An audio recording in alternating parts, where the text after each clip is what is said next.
President Donald Trump, still not used to saying that. Last night, he flew 8,000 miles for his first state visit to India. Now, Trump's in India partly to negotiate a trade deal and partly to get his copy of the Kama Sutra signed. Yeah, Trump and Melania use that book all the time. Her favorite position is the one where she's on top and he's not in the room. Now, you might be wondering, how would a country full of brown people react to a visit from Donald Trump? Well, it turns out from the moment Trump arrived, it was love at first sight. President Trump just arrived this morning for a two-day visit. The president received what's being called a king's welcome, orchestrated by the Indian Prime Minister. The president headed a massive rally packed with more than 100,000 people. A Make America Great Again rally, India style. They even blasted Macho Man before the president took the stage. And when he did, a show of affection for India's Prime Minister. Namaste, Trump! The president is overwhelmingly popular here in India, where his pro-business, tough-on-terror image is widely admired. I happen to like Prime Minister Modi a lot. He says between the stadium and the airport, we'll have about 7 million people, so it's going to be very exciting. 7 million people came out to see Trump go from the airport to the stadium? That's impressive. Although, to be fair, it's also India. There's 7 million people between any two locations. Yeah, I mean, the line at Indian Starbucks is 7 million people. There are Indian brides right now who are like, no, daddy, I just want a small wedding, no more than 7 million people. It's like, okay, Anushka, first cousins only. But it is true that Donald Trump is very popular in India. Right? Some like him because of his anti-Muslim rhetoric. Some like him because of his business savvy. And all of them like him because his skin looks like tikka masala. And since India is so fond of President Donald Jaipal Trump, they pulled out all the stops for his visits. At India's famous Taj Mahal, workers paint, spruce and polish. Roads are renovated.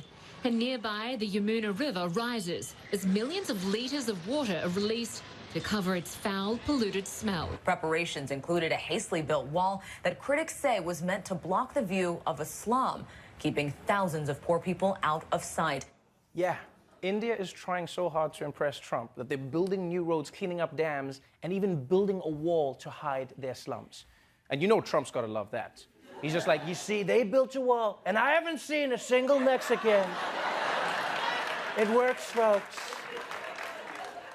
Now, India cleaning its rivers and streets for Trump might seem extreme, but if you think about it, this is basically what guys do whenever a girl says she's coming over, right? Yeah, you make the bed, pick up your clothes, hide all your junk in the closet, then she calls and says she can't make it, and you're like, damn it, so I flushed the toilet for nothing? So clearly, India is trying to give Trump a memorable experience. There was, however, one tiny culture clash that Trump had to deal with.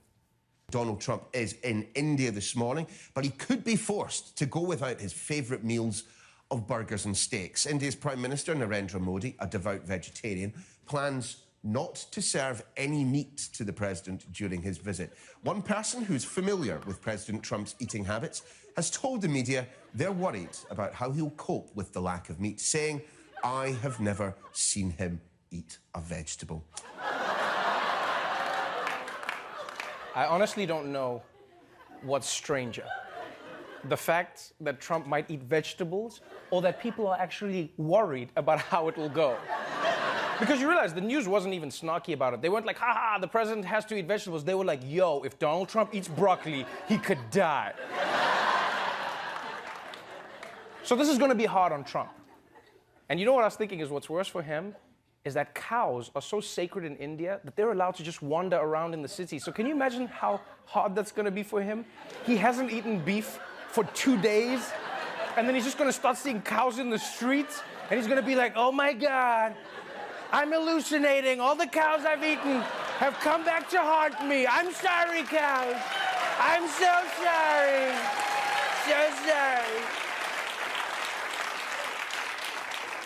But I will say I'm impressed because despite the beef issue, Trump is making the best of his India trip. In fact, he even made an effort to show the Indian people how much he respects them by trying to speak their language.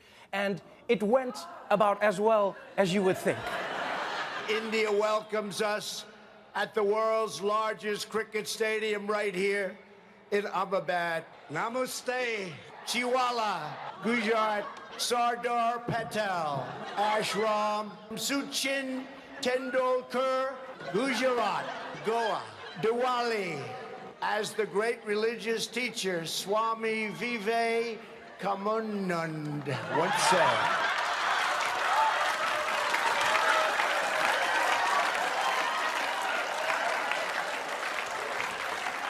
Oh, man.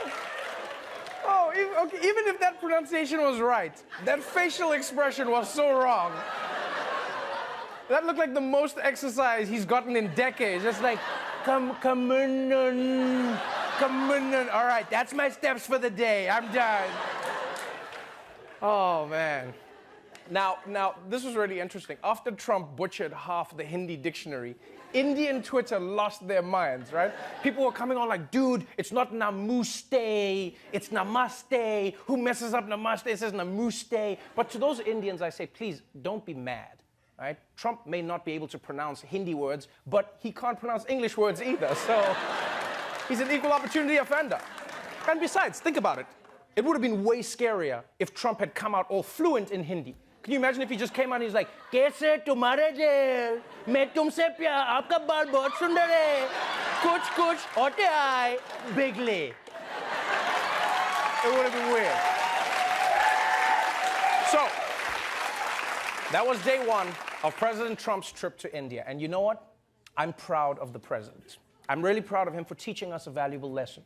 And that is no matter how old you are, you can still go to new places, make new friends, and have new mind-blowing experiences like eating a carrot for the first time.